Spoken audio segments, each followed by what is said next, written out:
soy Tobias Ostrander, el curador de la exhibición Cisco Jiménez Anatómica, y estoy aquí con el artista Cisco Jiménez. Y esta exhibición o este proyecto es una revisión de más de 30 años del trabajo de Cisco. Cisco siempre ha trabajado en Cuernavaca, en el estado de Morelos, y estamos usando el tema de estudios anatómicas para organizar esta revisión temática de su trabajo. Y vamos a ver, como los estudios anatómicos es como un tema que sale visualmente en muchas de las obras de Cisco, y podemos ver la influencia directa de estudios y dibujos anatómicos, pero también estamos usando este término, la idea de estudios anatómicos como una manera de identificar su práctica, o su manera de cortar, disectar, como abrir el contexto del estado de Morelos, donde él vive, en toda su complejidad. Y la obra de esta exhibición vamos a ver como la diversidad de materiales que Cisco siempre usa. Vamos a ver como pintura, collage, ensamblaje, el uso de cerámicas y dibujo. Y también como podemos ver como las influencias muy interesantes de muchos tipos de pintura y como pintura como colonial, popular. Vamos a ver las referencias prehispánicas en la obra, también referencias al arte conceptual más contemporáneo y las estéticas como de la calle, más o menos de Cuernavaca y su contexto urbano allá. Este proyecto tenemos más de 2 años trabajando y platicando juntos y buscando la manera de presentar su obra en una manera como visualmente dinámica y conceptualmente en una manera de como hablar de la complejidad y las capas como de influencias de la obra. En este sentido, como la idea de anatomía, como él como cortando y abriendo como el cuerpo que es el estado de Morelos, es un metáforo como muy interesante para analizar o organizar la experiencia de la obra. No sé si quieres hablar un poco del proceso, un poco de la experiencia de ver tanta obra de tantos años juntos en este. Bueno, ahorita que decías de cortar y diseccionar me trajo a la memoria, y que creo ya me lo habían escrito, el doctor Frankenstein, porque sí, se corta, se disecciona, pero al volver a rearmar ya sale otra cosa, y muchas veces con monstruosos resultados, ¿no?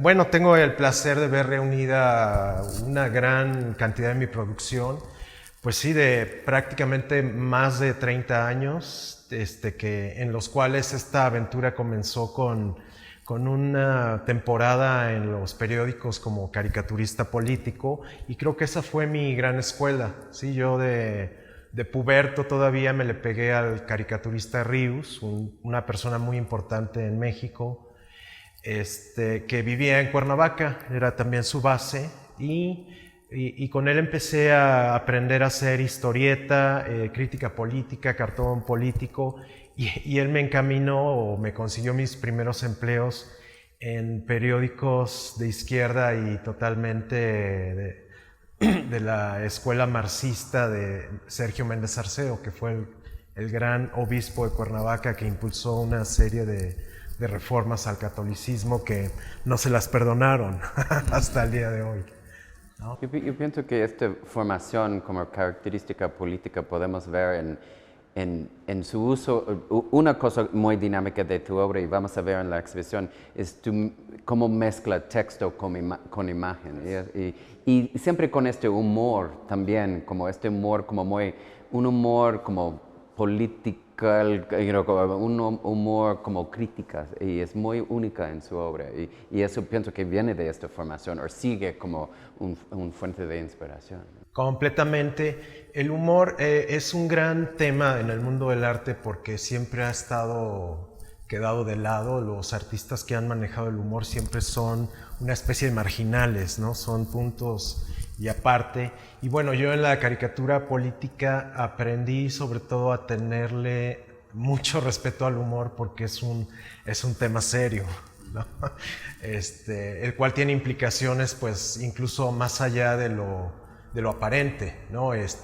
Y tal como lo llegó a plantear Freud, el humor es un escape del inconsciente, como para hacer pues catarsis incluso, ¿no? Entonces el humor es una parte inherente en todo ser humano, y bueno, ese ha sido incluso parte del éxito de mi obra, que logra identificación con todo tipo de público, ¿no? Es un lenguaje universal, común, ¿no? Muy general.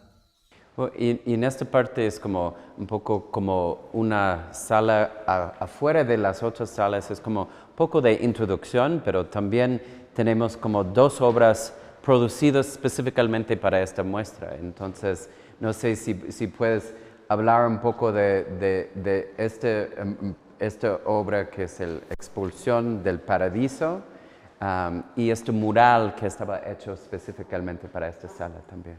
Mira, ahorita ya lo estoy viendo como una especie de diorama pseudo bíblico, apocalíptico, por supuesto, porque tenemos es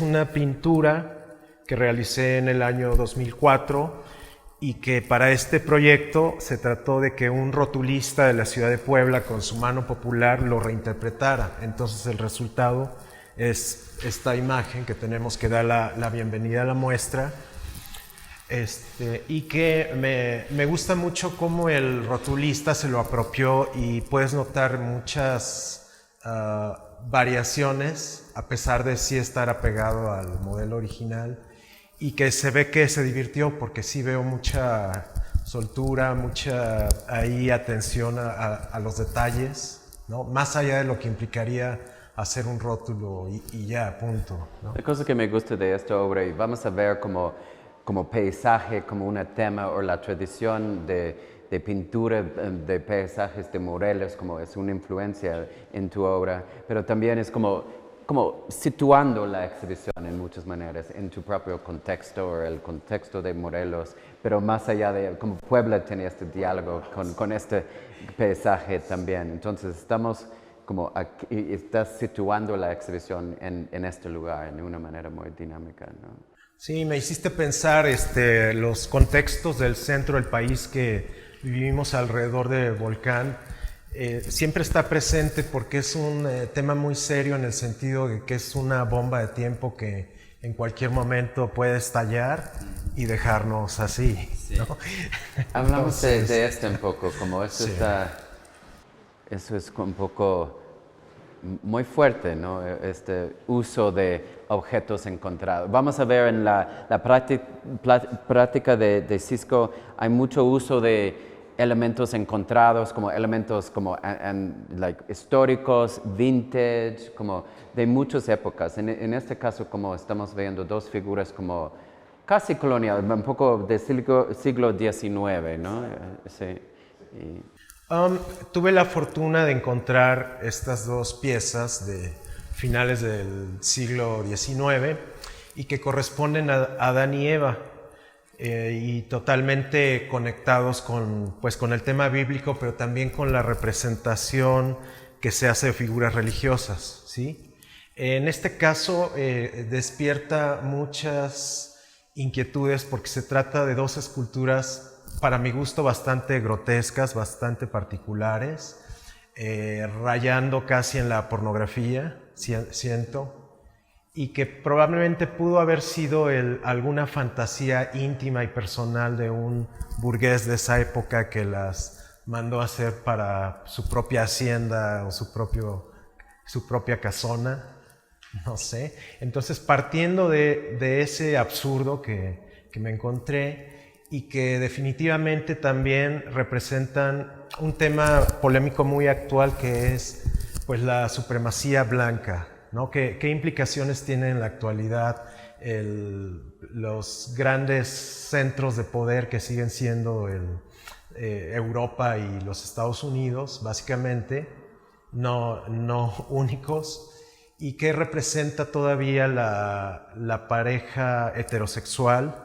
blanca, caucásica, y cómo se relaciona con el pasado monstruoso que tuvo el colonialismo europeo y norteamericano pues en el resto del mundo. Entonces, como esas esculturas son como los trofeos del colonialismo, o su imposición, o como la violencia, ¿no? También. Son varias lecturas, porque por un lado la pareja se ve imposibilitada de movimiento, de caminar, debido a que arrastran y traen colgados, muy a su pesar, toda esta herencia de las culturas antiguas, prehispánicas, muchas veces que ellos mismos arrasaron, que destruyeron y que incluso en la actualidad siguen negando. Entonces tiene que ver como con un fantasma del pasado, pero que actualmente está reviviendo y les está recordando todo lo que ha sido el pasado. Y una cosa que vamos a ver en esta exhibición, esta exhibición es muy interesante en el contexto de otras colecciones del Museo Amparo, como el museo tiene una colección colonial muy interesante, por supuesto la colección prehispánica. En este caso, como estas referencias a santos o como estas figuras como católicas, como es muy interesante en diálogo con las otras colecciones coloniales, y es como una crítica, una vista desde un punto de vista contemporáneo sobre este pasado. Entonces, eso es un ejemplo de estos diálogos muy dinámicos que la exhibición está haciendo dentro del Amparo, ¿no? Vamos adentro de las salas. La exhibición está dividida en 4 como subtemas, como temas que están identificando algunos símbolos recurrentes o intereses adentro del cuerpo de Versa de Cisco. En esta sala tenemos la tema bajo el título La figura cortada. Y vamos a hablar de eso un poco, pero en general, como nuestra decisión en términos del montaje de la exhibición fue usar como este estilo como que hace referencia a los estilos de los montajes de cuadros en salones del siglo XIX, más o menos, y eso es como una manera de mostrar su obra que Cisco ha usado en su propia obra. Él hace instalaciones con su propia obra en este estilo. Entonces estamos haciendo referencia a su propia como manera de presentar su obra, pero también es una manera de mezclar obras de muchos tiempos diferentes y mezclar como objetos con pinturas, con muchos elementos. Y para nosotros es una manera de hablar de temas como más allá de sus medios o materiales, hay temas en común entre las obras en cada sala. En esta sala estamos enfocando sobre como los intereses de Cisco en el cuerpo humano y específicamente como los intestinos, como el cuerpo fragmentado, partes del cuerpo, el prosthesis, y el uso de como diagramas, como anatómicas, como referente a elementos del cuerpo como órganos sexuales, como en este caso, como con pies cortados, son como símbolos del cuerpo, pero también son fragmentos del cuerpo en una manera. Esta obra, como el uso de hormas en la obra de Cisco es muy conocido y es de su periodo como más temprano en la obra. ¿Puedes hablar un poco del uso de esto? Esta obra fue realizada en San Antonio, Texas, en el año 1995. Yo ahí estaba imbuido con la noción de crear fuera de México y de que no tuviera ese peso de la referencia local ni mexicana. Entonces estas obras corresponden a tratar de utilizar un lenguaje completamente global y que aludieran más a los procesos mentales. Yo titulé esta obra Series cerebrales porque tiene que ver con cómo la conciencia, el inconsciente, desarrollan sin ningún pudor todo tipo de fantasías, ya sean expresables o no, pero en nuestro inconsciente todo fluye, no hay categorías. Tú tienes esta estrategia muchas veces de tomar un objeto encontrado muy cotidiano, muy conocido, y dar vuelta al objeto hasta hacer algo como fetiche, algo como grotesco. Hay muchas referencias como grotescos, entonces como diálogo entre lo bello y el grotesco vamos a ver mucho de tu obra. Y también como hay este lado como barroco en tu uso de materiales y también. Sí.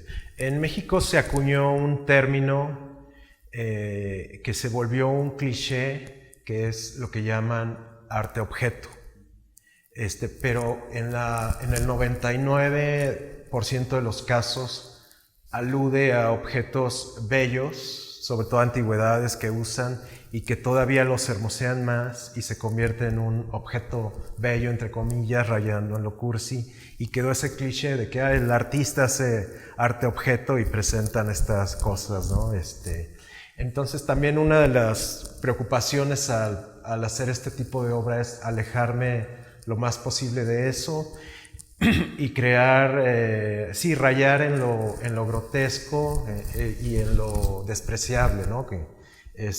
Por ejemplo, para mucha gente el cabello ajeno es un motivo de asco y de repulsión, entonces yo lo uso continuamente en muchas de las obras. Y los órganos adentro del cuerpo también. Los para destripados. mucha gente es como da asco. Sí, la misma representación del pene, pues siempre ha sido un tabú, entonces yo lo reitero. Eso es un buen mira, aquí hay para hablar de esta obra un poco. Por ejemplo, esta obra es un híbrido de algunos personajes que yo hacía en historietas, ¿sí? Que eran personajes casi como infantiles, casi como estilo Disneylandia, pero totalmente sexualizados y sobre todo representando mucha pasión sexual, ¿sí? Como justo para quitarle lo bonito y lo divertido que podría tener un cómic, hacerlo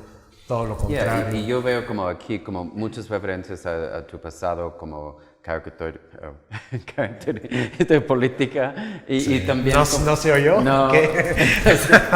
y también como graffiti o como dibujo de la calle o como de los baños públicos, todo eso. Exacto. Y tu juego con texto tiene estas referencias también un poco, ¿no? Y bueno, aquí también existe el objeto encontrado. Es un holograma como de los años 70 de una marca muy conocida de cerveza y que tiene también ahí una especie de arreglo muy burgués, ¿no? Entonces también para contradecir esa imagen era poblarlo con estos personajes y para aparentar de que es fine art, de que es una pintura clásica, lleva este marco antiguo, presumiblemente poblano. Hay mucho en la obra de Cisco este juego entre lo estético, el buen gusto, y el vulgar, el mal gusto, el carajero, como más como esta dinámica entre el bello y el feo es siempre presente. Queremos hablar un poco de esta obra porque es de Talavera, ¿verdad? Y hecho en Puebla, ¿verdad? Es hecho en Puebla en el año 2001 en un taller muy importante que se llama Talavera de la Reina. Y bueno, es un taller que respeta totalmente las condiciones de la talavera antigua, ¿no? Denominación de origen, el lugar, los materiales, la técnica. Entonces fue bastante interesante trabajar ahí. Y sobre todo el reto era cómo quitarle lo cursi a la talavera, ¿no? Introduciendo temas que jamás se habían abordado, ¿no? En este caso, pues es un diagrama de dentista de un corte de la muela y de la encía y muestra su interior. Diagrama anatómico del diente. Y al mismo tiempo se convierte en algo demasiado decorativo, ¿no? Creo que sí alcanza esa fusión parece una charola pastelera, entonces te puedes imaginar unos merengues ahí encima de esa muela. Pero ¿por qué los dientes? ¿Como un fuente de dolor, un fuente de estrés? ¿Por qué ahí viene la referencia hacia lo urbano popular, porque muchas veces este dibujo lo utilizan mucho en anuncios de dentistas. La famosa muela picada o sonriendo, ¿no? Sí. Entonces también hay esa conexión, ¿no? Con los rótulos. porque finalmente se trata de una representación simplificada para que todo el mundo la entienda, ¿no? Que se crea un código general. Pero también por mucha gente, como los dientes son un símbolo de ansiedad también, como estrés. Sí, ya las lecturas pues son diversas, que es una característica de mi obra. Yo planteo una serie de cosas, pero el resultado final se dispara e incluso ayuda mucho a que la gente elabore sus propias conclusiones. Vamos a ver esta obra aquí. Este cuadro vive en Puebla también. Sí. Está en una colección poblana. Y pues sí, esta obra es muy celebrada cuando se exhibe. Fue exhibida por primera vez aquí en Puebla en el año 2003 y afortunadamente se quedó en una colección poblana, así que permanece entre todos ustedes. Es el feminismo que ahora está tan en boga, afortunadamente. En el año 2003 era totalmente muy específico a su propia lógica, ¿no? Y yo, pues desde los años 90 yo estaba planteando trabajar con mi propia circunstancia de venir de un matriarcado muy fuerte. Entonces, por eso es que aparece siempre en mi iconografía las trompas de falopio, porque no me era ajeno los ciclos menstruales, los cambios de humor, los anuncios de toallas sanitarias, ¿no? El vete para allá porque vamos a hablar de algo, ¿no? Etcétera. Y en este caso yo quería mezclar la representación de lo femenino, pero no el cliché peyorativo de que se hace a las mujeres, de poner a una mujer bella, desnuda, con características más bien caucásicas, sino cuál es la verdadera esencia de la mujer. Pues yo creo que son los aparatos femeninos, ¿no? La vagina, las trompas de falopio, y mostrar que incluso ahí hay bastante estética, ¿no? Las trompas de falopio es un símbolo pues que puede remitir incluso a una flor, a un florecimiento, a una cosa con bastante carga estética, curiosamente y afortunadamente. Y en este caso, ¿cuál es la idea de combinar esta imagen con este texto? Bueno, alude a que en México vivimos crisis recurrentes, ¿no? Vamos saliendo de una crisis y viene la que sigue, venían estas devaluaciones de cada rato.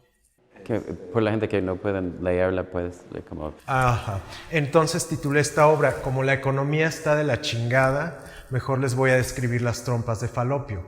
Es decir, haciendo una burla de que no podemos cambiar la realidad que nos tocó vivir, mejor vamos a hablar de temas más importantes, pero que al mismo tiempo son más complejos porque tampoco los entendemos, ¿no? En el sentido de este desencuentro que ha habido entre el hombre y la mujer, este gran abismo que hay de incomprensión y que ha sido muy bien aprovechado por el hombre para crear esta cultura falocentrista. Entonces, haciendo esta revoltura de significados, los títulos de las partes de las trompas de falopio son tanto las partes mismas que la componen, pero también circunstancias políticas y sociales que se vivían en el país en esos años, que era el principio del siglo XXI, ¿no? Podemos ver la palabra Telmex, donde está uno de los huevitos, Pemex, el nombre del gobernador de Morelos de ese momento, que era Carrillo Lea, Salinas de Gortari, Ernesto Zedillo, desmadre epitelial, arteria, ligamento redondo virginal, ramas vaginales, ¿sí? Toda una mezcolanza de signos. Para mí es muy interesante como en esta sala y en todo como las salas de la exhibición, vamos a ver tu gama de cómo estás usando pintura en maneras muy diversas. Como vamos a ver como a veces como en la obra anterior como es más como luz, como abierto, como más como característica, como muy como informal. Perdón, ¿cómo no, qué? y aquí como es casi como un científico, una copia directa de una imagen de un estudio anatómica, pero también mezclando su uso de texto aquí hace referencias a los rotalistas. Entonces hay muchos estilos de pintura y uso del medio de la pintura como es muy dinámico en tu obra. Tú puedes como usar la pintura en muchas maneras y podemos ver esta diversidad. No sé como tú ves como este desarrollo de su uso del medio un poco.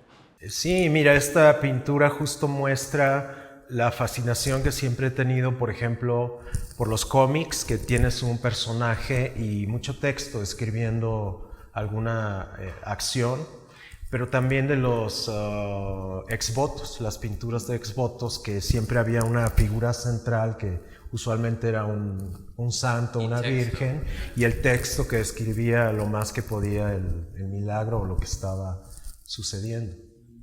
Entonces, Pues vamos a la próxima sala. Esta sección de la exhibición está titulado Paisajes rotos y aquí estamos enfocando sobre el uso de paisaje en tu obra, pero también como paisajes futurísticas y también tu interés en como estudios de rocas y como geología.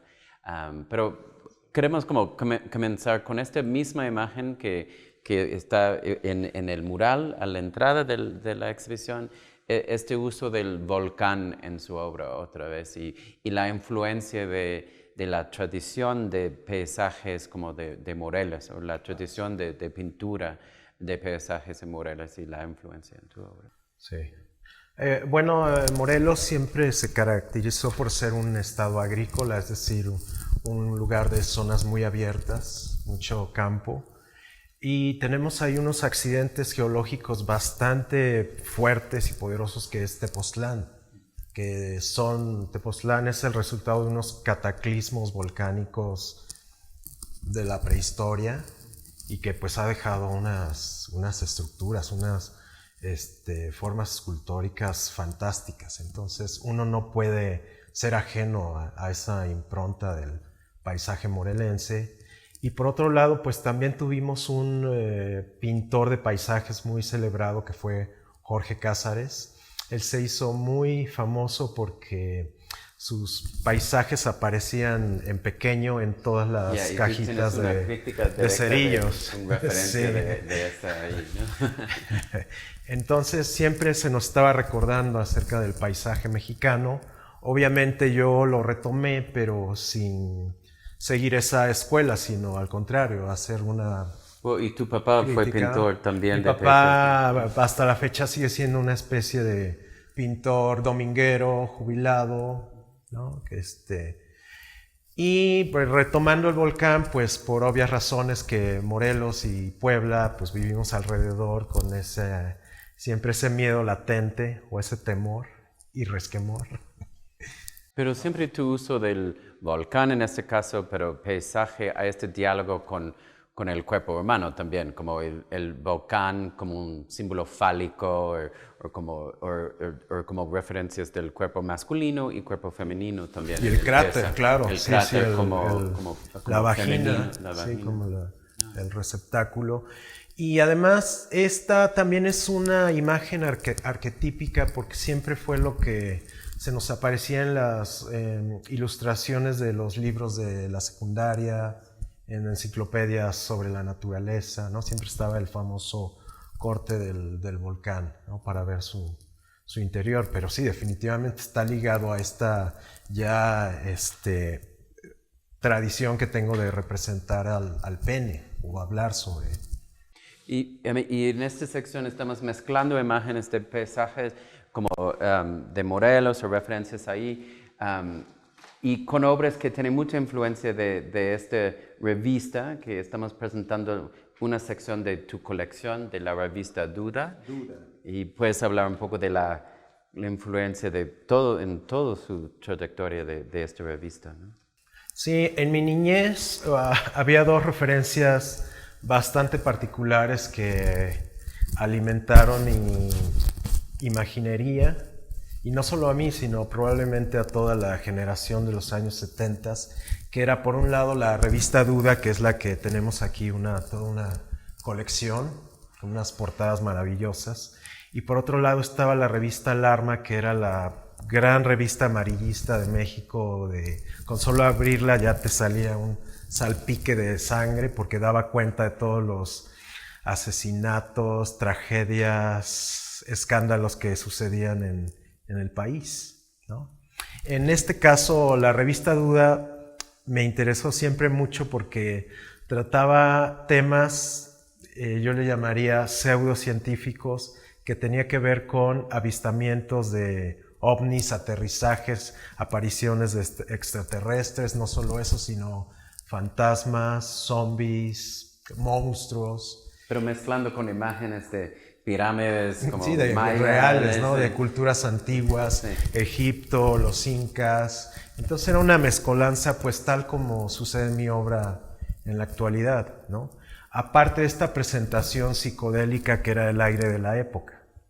¿Sí? Yo veo que esta naturaleza de la revista como muy radicalmente transhistórico es interesante con tu obra, mira, como la mezcla de cosas muy antiguas con cosas muy futurísticas y podemos sí. ver como en esta así obra. Es uno de los resultados. Esta es una fantasía que justo hace mención de cómo posiblemente una civilización antigua podría contener en sí misma alguna clave tecnológica para abordar el futuro, o en este caso el retrofuturo, ¿no? Que son los tornamesas, ¿sí?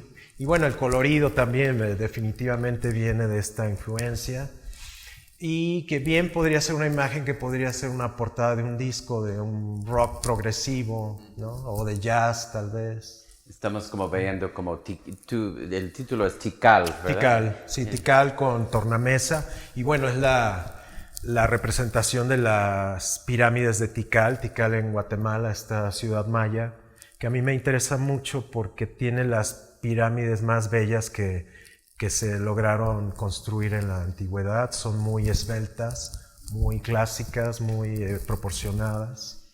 Y encontrando adentro como este elemento como de los 80s. De los 80s, y que tal vez alguna civilización extraterrestre depositó en el interior. ¿Ah? No, en la ciencia ficción vamos a ver la referencia en muchas de sus obras, en muchas maneras. Sí. Ahora yo pensaba, ¿por qué ciencia ficción? Y yo creo que tiene que ver con la capacidad imaginativa del ser humano de sentirse sobrepasado por su circunstancia y sus problemas, y siempre esperar que pase algo sobrenatural que venga o a ayudarlo o a sacarlo de este infierno, ¿no? En este muro estamos viendo como algunas de sus obras más recientes, como son hechos en 2020, ¿no? O 21. Prácticamente, sí. Y muestran tu interés reciente en el geología, ¿no? Y interés en los roques, como diagramas del corte de la tierra. ¿Puedes hablar un poco de este grupo y sus referencias al cuerpo también? Siempre el gran motivo para la mayoría de los pintores es la estética, el hecho estético. Entonces, el reto siempre es tomar cualquier tema, objeto o idea y aterrizarlo en estética, estar creando imágenes y que aludan a la estética. En mi caso me empezó a interesar las rocas y los minerales justo en ese sentido, ¿no? Que aparentemente son cosas inertes que no sirven para nada, pero encierran mucho fenómeno estético, ¿sí? Y por eso hay varias versiones de rocas, yo creo que totalmente como si fueran no sexualizadas, pero sí, hay una que se titula incluso Piedra Sexy, que es es decir, darle unas características calientes, pasionales a estos objetos inertes y dotarles de una nueva vida, ¿no? A través de el colorido, las texturas, su deconstrucción. Siempre como pienso de tu obra como muy relacionado con figuración o una figuración muy única, muy interesante. Pero estas obras van más cerca a la abstracción están como dando énfasis sobre como tu interés en el uso de color, forma y como una obra como Piedra Sexy, estos planos como monocromáticos o aquí con patrones como más abstractos. Son algunas de tus obras más directas, casi abstractos completamente. Y que eran impensables en otras épocas, ¿no? Y bueno, incluso el tan temido plano cartesiano pues aparece aquí, ¿no? La geometría, ¿no? Es otra interpretación visual de volcanes, ¿no? Exactamente, y al mismo tiempo trayendo de regreso los temas recurrentes como eran las groserías, los insultos, la iconografía también científica, ¿sí? Y también en los últimos años, si antes yo pintaba las palabras, ahora las esculpo en madera, es decir, volver tridimensional una palabra y un texto, a manera de darle otro sentido. Muy bien, vamos a la próxima.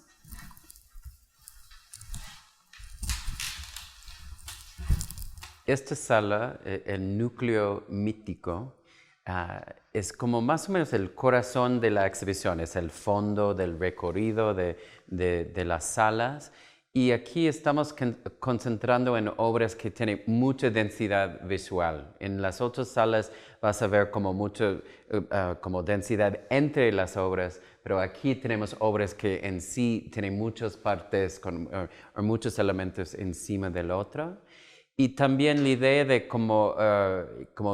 el núcleo mítico, como mítico en el sentido, hay muchas referencias aquí sobre cosmologías como aztecas, mayas, como prehispánicas en general, y también mitologías relacionadas con lo comercial, y también con el ciencia ficción, como referencias a como Star Wars, o otras como películas de tu pasado, o como nuestra generación.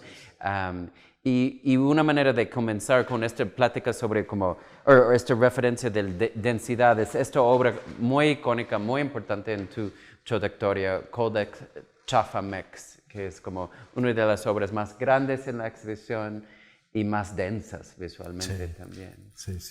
Sí, esta obra encierra alrededor de 15 años de dibujos, pero del año 1996 hacia atrás. Es decir, todavía hay dibujos de mis verdaderos inicios, incluso de tareas de la secundaria, de la preparatoria. ¿No? Sí, este elemento aquí es como de tu infancia, ¿no? Sí, esto es todavía unos dibujos muy convencionales de iglesias, ¿no? Y hay varios que corresponden a mi etapa de caricaturista político propiamente, ¿no? Que eran los cómics que se iban a publicar. Y esta imagen tenemos en otra obra, en otra sala de Oreja Cortada. Sí. Yeah. Sí, es como enciclopedia de tu propio como lenguaje visual en muchas maneras. Este es el pasillo de la universidad. Cuando uno llegaba había que caminar un trecho, entonces había una especie de muelle, etc. ¿Y por qué códice y por qué Chafamex? ¿Qué significan para ti? Bueno, yo quería dejar una obra que fuera icónica. Digo, era increíble pensar en eso, ¿no? De decir, yo voy a hacer, ¿no? Como una Guernica tal vez, ¿no? En mi fantasía de joven artista, y me planteé esta obra de hacerla lo más grande que pudiera y pues casi se logró 3 por 3 metros, ¿no? Es muy humilde porque está hecha sobre papel craft, es delicada y sobre ella están pegados sin enmarcar todos estos dibujos y un montón de referencias. Y lo más importante es que yo en ese momento estaba en medio de esta corriente azarosa de lo que eran las discusiones sobre el posmodernismo, ¿sí? Y mucho de lo que se hablaba acerca del posmodernismo era la dilución de las categorías estéticas, ¿sí? El graffiti y el cómic empezaban a considerarse seriamente, a ser mejor vistos. Así como las distintas materiales empezaron a aparecer en las propuestas artísticas, los materiales más inusuales, que ya no era propiamente el mármol, la madera, el óleo sobre tela, ¿no? Entonces había una euforia creativa y empapa mucho esta obra, ¿no? Yo desde mi particular posición en Cuernavaca quería como ser parte de esa corriente y dejar esta propuesta. Pero la referencia de códice tiene como es como de la época colonial o Totalmente, sí, prehispánica, porque pues eran representaciones totalmente de símbolos, como este caso, y que los códices se pueden doblar como acordeón, se puede enrollar y viajar por todos lados, ¿no? Sin gran Pero eso es como un códice contemporáneo, como de los sí, de elementos. la basura mexicana, por eso era chafamex, ¿no? Toda la condición. Un poco, y como hablando de como, eso es una obra como más antigua, pero son obras más recientes. Muy recientes. Y aquí estamos hablando de como esta mezcla entre referencias prehispánicas con el ficción científica, ¿no? O como puedes hablar de... Y religiosos también. Y religiosos, sí, aquí también es una especie de mole poblano de referencias. Y sí, hay mucho énfasis en representar esto como efigies religiosas llenas de poder y al cual el público puede descifrar ahí que tienen símbolos que te llevan hacia otras temáticas. La base de esto son robots viejos y ya muy maltratados como de los años 90, ¿sí? No veo como una referencia directa a algo en particular, sino que son una especie de arqueología contemporánea, o sea, juguetes que son viejos porque no están de moda, pero al mismo tiempo siguen siendo vigentes por ser un objeto de plástico. Y el reto era cómo contradecirlos, pues con unas cabezas de niños olmecas talladas por mí en madera. Y bueno, afortunadamente este museo cuenta con algunos ejemplos de estas piezas, ¿no? Entonces hay un buen maridaje. Yo pienso que eso es un objeto interesante, como tú hablas un poco de este énfasis o esta obsesión con el vintage o el viejo, pero también la idea como las obsesiones nacionalistas de regresar al pasado como grande de los aztecas, mayas, olmecas, como maneras de ayudar como el momento contemporáneo, la inseguridad de este momento, o dar como una estabilidad, como este deseo de regresar al pasado reciente de nuestros pasados, o más allá en la cultura prehispánica, para reforzar un sentido de estabilidad, o no sé, o ¿cómo estás pensando en el uso del pasado, ¿no? Justamente al convertirlos en imágenes casi religiosas es depositar en ellos toda la ansiedad actual de vivir tiempos mejores y que siempre fue el pasado, ¿no? Aparentemente. También una cosa que me parece paradójica es que el futuro siempre acaba siendo un regreso al pasado. Y esta obra es uno de mis favoritos, también tiene esta densidad increíble, como súper complejo, pero sin el color del códice Chafamex. Sí. Pero también es un tipo de, no sé, enciclopedia. ¿Puedes explicar un poco de esta obra? Y hay más referencias directamente prehispánicas aquí también. Sí, al contrario de Códice Chafamex, que se ve una anarquía total, una falta de respeto de todos contra todos, aquí me ceñí a que todo tuviera una armonía, a pesar de que se ve al principio un caos, conforme lo vas viendo que hay armonía, ¿sí? Que hay interconexiones que tienen sentido, hay estas bajadas como para provocar que tu vista resbale como una resbaladilla justamente. ¿Y el título que hacen, cuál es la referencia? Igualmente es un híbrido entre el pasado y el presente actual, ¿no? Es parte del nombre de la deidad mítica Tezcatlipoca, y lo uno con la palabra pop. Entonces quedó como Tezcatlipop, que yo mismo lo adopté como un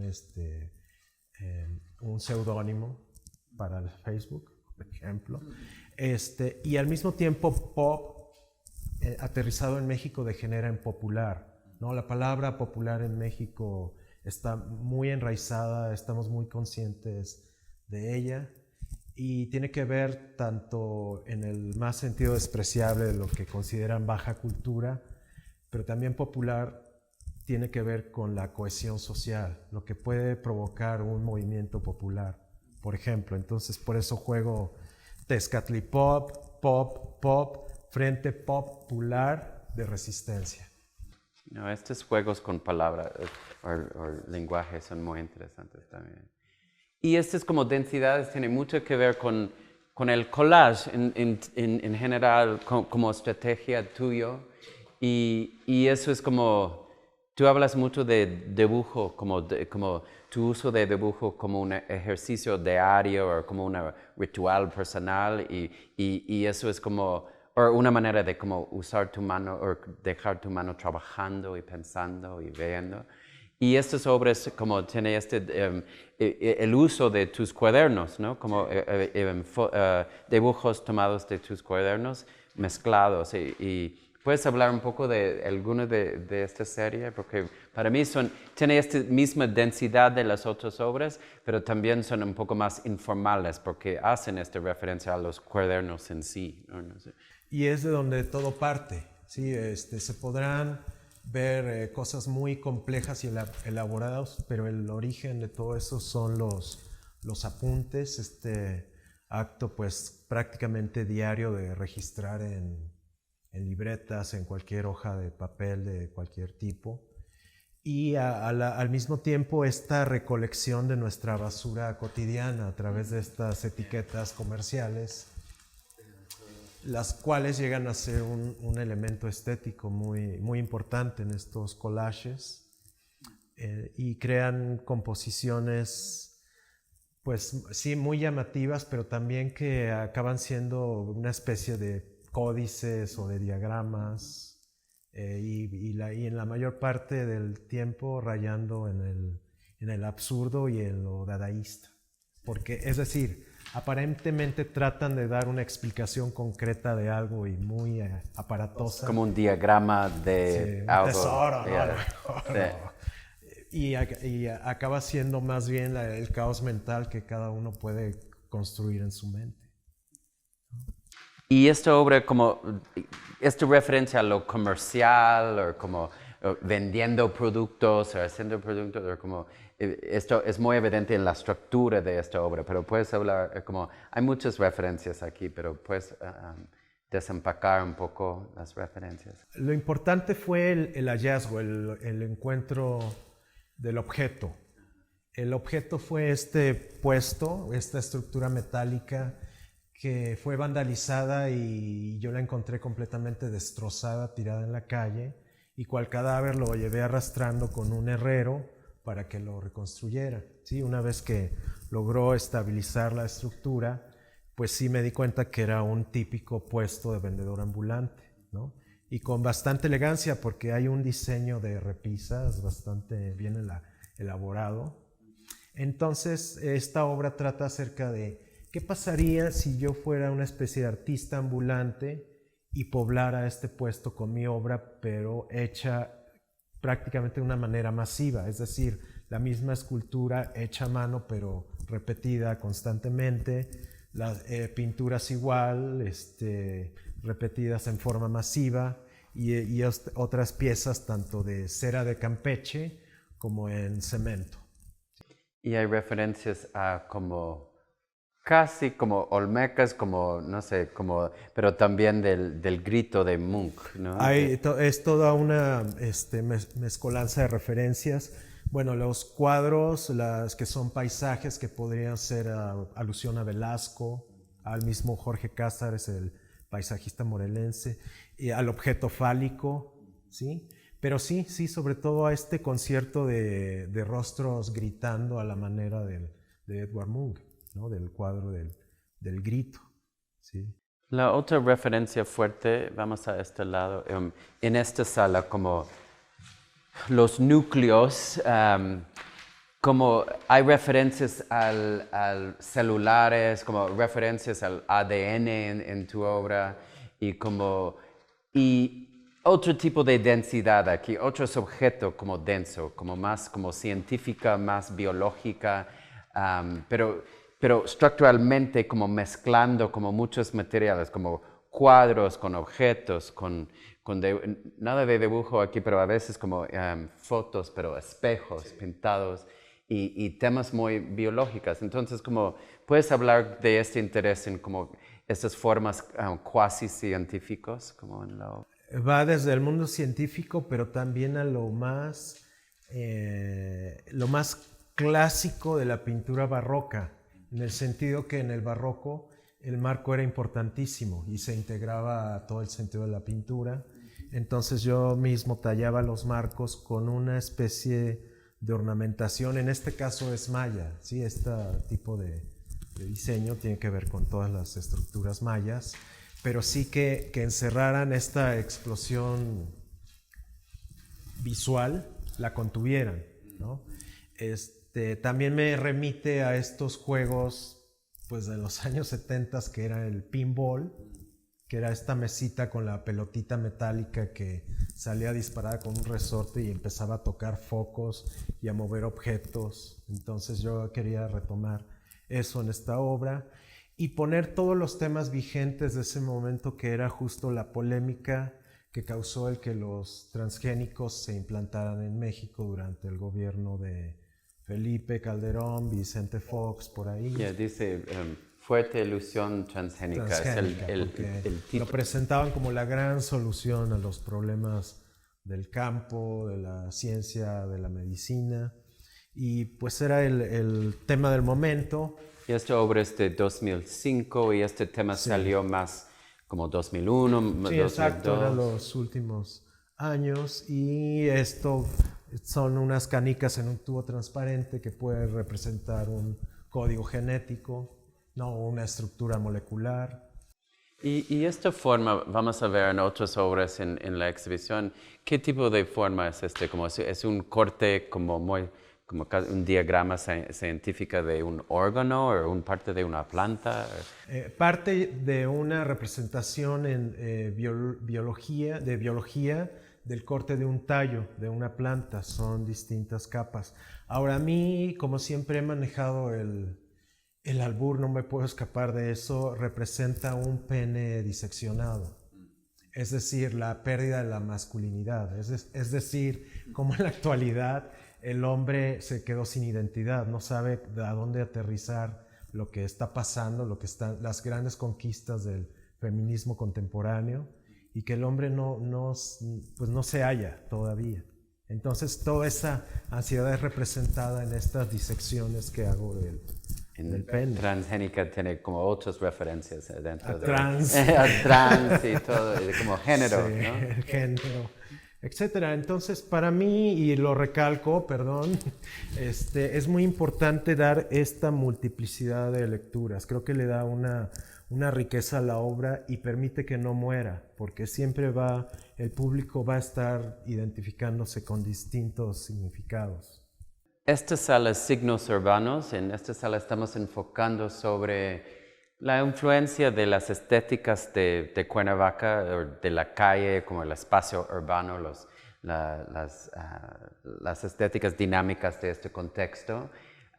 Y en este muro podemos ver algunos ejemplos del interés de Cisco en los anuncios de las calles, y intervenciones con anuncios encontrados.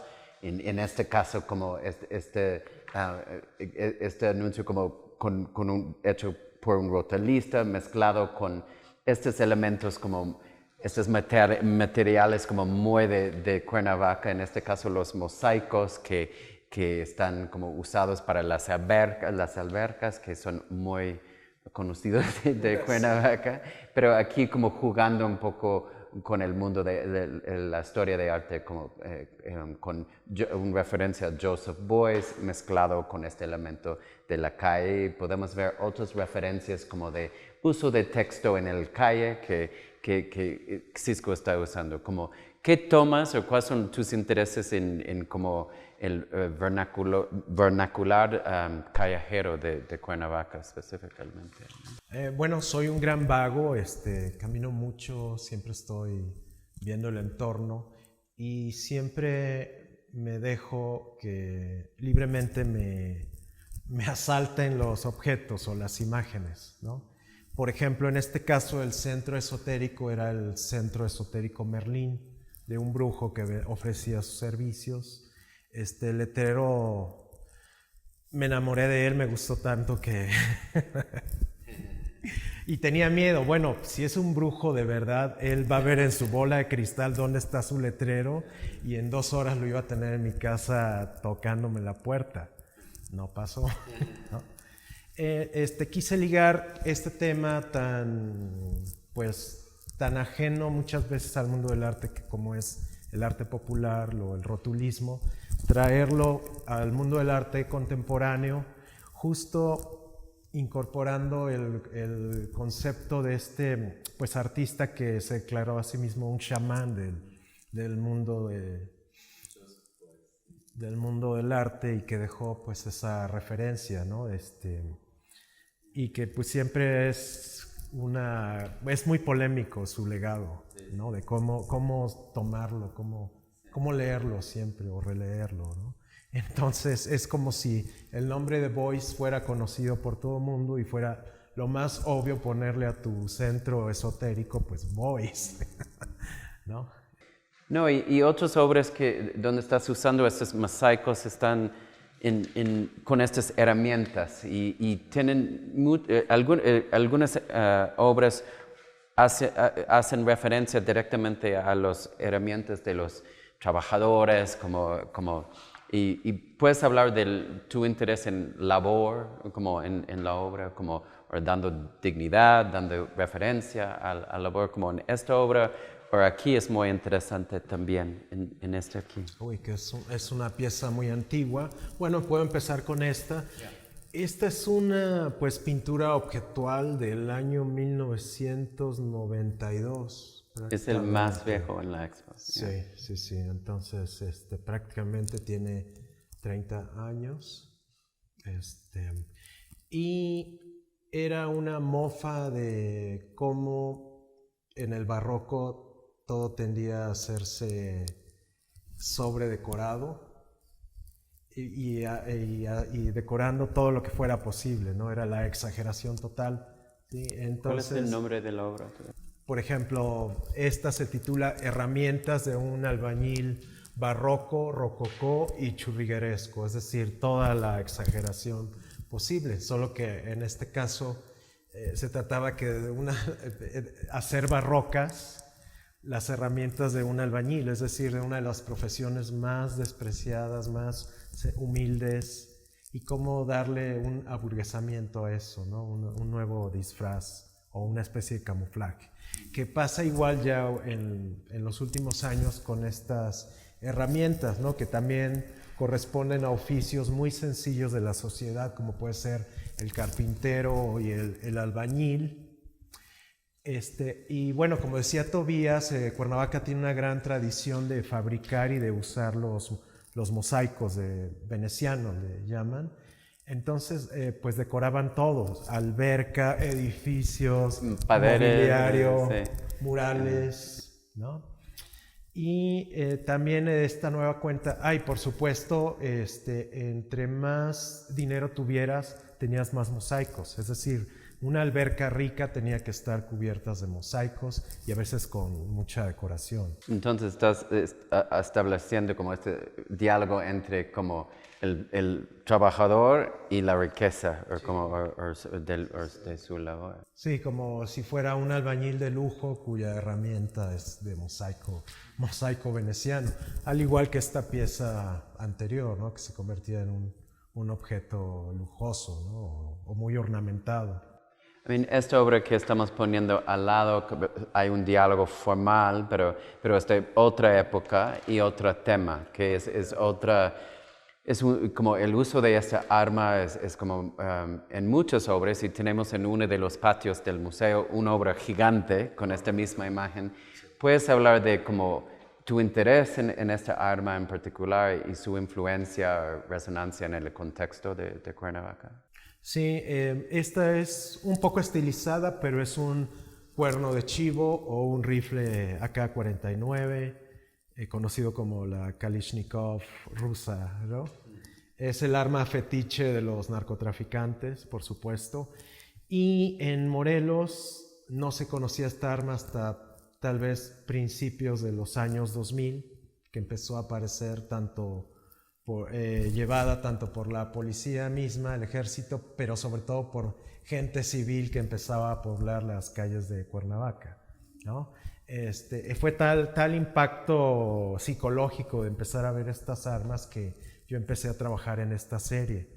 Es fascinante aquí como la cosa contemporánea con este elemento barroco. El también. elemento barroco, una especie de decorado barroco con hoja de oro, pero que al mismo tiempo parece la ráfaga, ¿sí? El fuego que saca. Eso es un buen ejemplo de esta idea de tu obra como un barroco contemporáneo. ¿No? Correcto, literal. Literal, ¿no? Y un poco, entonces vamos a ver algunas obras con esta referencia a esta arma, pero el contrapunto en la exhibición, esta arma como un símbolo de la violencia y la influencia de los narcotraficantes en el contexto de Cuernavaca, pero el contrapunto es más como los radiograbados, ¿no? Vamos a hablar de este primero, porque este habla del labor en el espacio urbano también. Sí, yo recuerdo haber leído muy joven el libro Los hijos de Sánchez de Óscar Luis, y él planteaba que la pobreza, quizás la pobreza en México en particular, tenía esta fantástica característica de ser un mundo por sí mismo que se bastaba también para sí mismo y que generaba su propia estética y sus propias estrategias de supervivencia, ¿no? Y no en balde a México todo el tiempo lo están calificando como el país más feliz del mundo. Y esto por la capacidad que tiene el mexicano, sobre todo el de las clases más extendidas de la pobreza, en generar siempre maneras de sobrevivir y de incluso hacerlo alegremente, ¿no? Entonces el máximo símbolo que tenemos es la caja del boleador de calzado, ¿sí? El boleador de calzado es el oficio más bajo de la sociedad, el más despreciado, pero todos los utilizamos. Es decir, un boleador de calzado nunca se va a morir de hambre. Y lo mejor de todo es que solo tiene que ir a cualquier tlapalería y comprar esta cajita, que usualmente no es cara, es el cajón de madera, y a partir de ahí inicia su aventura. Ellos lo redecoran, le pegan espejos, estampitas religiosas o de equipos de fútbol, e incluso los pueden llegar a llevar con rotulistas a que los decoren con fantasías más elaboradas, ¿no? Entonces, y en este caso pues se trata de que al mismo tiempo la caja tiene una proporción muy similar a las radiograbadoras de cassettes, y fue recrear esa fantasía, ¿no? De convertir la caja de boleador a un objeto musical. Y como la arma son referencias más como de la violencia, para ti en muchos casos estas radios hacen referencia a como momentos de placer, momentos de relajación, como adentro del contexto urbano, ¿no? Como y nostálgicas también, estos objetos hacen referencia también. Ahora son ya nostálgicos, son arqueológicos incluso. Vamos a hablar de esta obra en este sentido también, porque a la par de manejar esta imaginería, empecé a relacionarme con mujeres artesanas indígenas de pueblos del estado de Guerrero y del estado de Morelos. Usualmente son pueblos muy pobres, con mucha violencia, tanto intrafamiliar como pues del narcotráfico, hablando de Guerrero, y cómo su producción artesanal se ha visto seriamente afectada porque ya no hay mercado para para lo que ellos producen y tienen que ir en operación hormiga hacia lugares como Cuernavaca a vender sus cosas y que en dichos lugares la tienen que vender a nivel banqueta y regateando mucho, es decir, vendiéndolos a unos precios ridículos. Fue ahí donde empecé a conocer este fenómeno y a estas mujeres y se me ocurrió por qué no trabajar con ellas, darles un tipo de apertura, primero que me conocieran lo que yo hiciera y si a ellas les interesaría hacer obras en relación a mi propia imaginería, que pasó y pasó felizmente, y el resultado son estos radios de barro basados en mis dibujos y diseños, pero totalmente hechos por ellas con toda la libertad que implica su técnica y su ornamentación, ¿sí?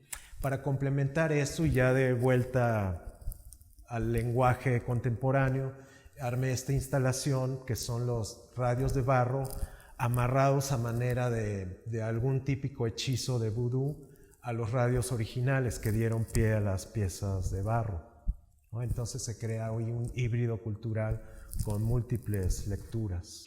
Para mí me encanta como el juego con la idea de tiempo aquí, como estas tradiciones como artesanales son representantes de siglos de tiempo, ¿no? Y los radios como de los 70s y 80s tienen este estilo vintage, es más como tiempo como humano, tiempo como de hoy, tiempo como de nuestras infancias en una manera, y mezclando estas tradiciones o estos símbolos de tiempo en esta obra es muy interesante para mí. Sí, algunas piezas de barro alcanzan un tipo de clasicismo prehispánico que pareciera algo que acaba de ser descubierto, ¿no?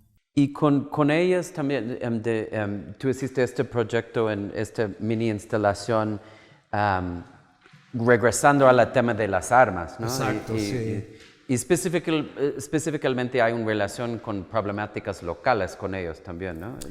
Totalmente, tiene que ver cómo en los pueblos, Guerrero es un estado muy, muy violento donde siempre hay pues, asesinatos y agresiones graves, pero que vienen incluso desde lo familiar, peleas muy antiguas entre familias contra familias, reclamos territoriales, la lucha por el agua, y actualmente es la lucha contra las mineras, sobre todo canadienses, y sobre todo el gran cáncer del narco.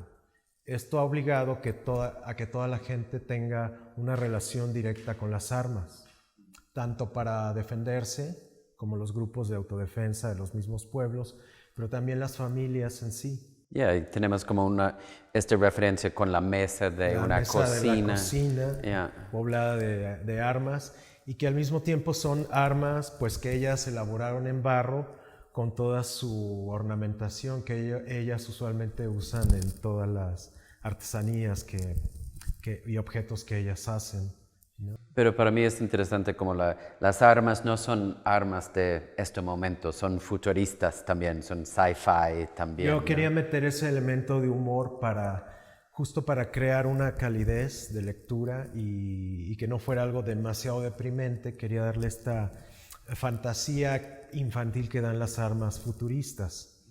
Entonces reproduje estos siluetas de las armas y se las di a ellas y el resultado es fantástico, porque incluso hay ejemplos en que sí es un arma bien hecha y con características futuristas, pero ellas las poblan con imágenes de campesinos sembrando.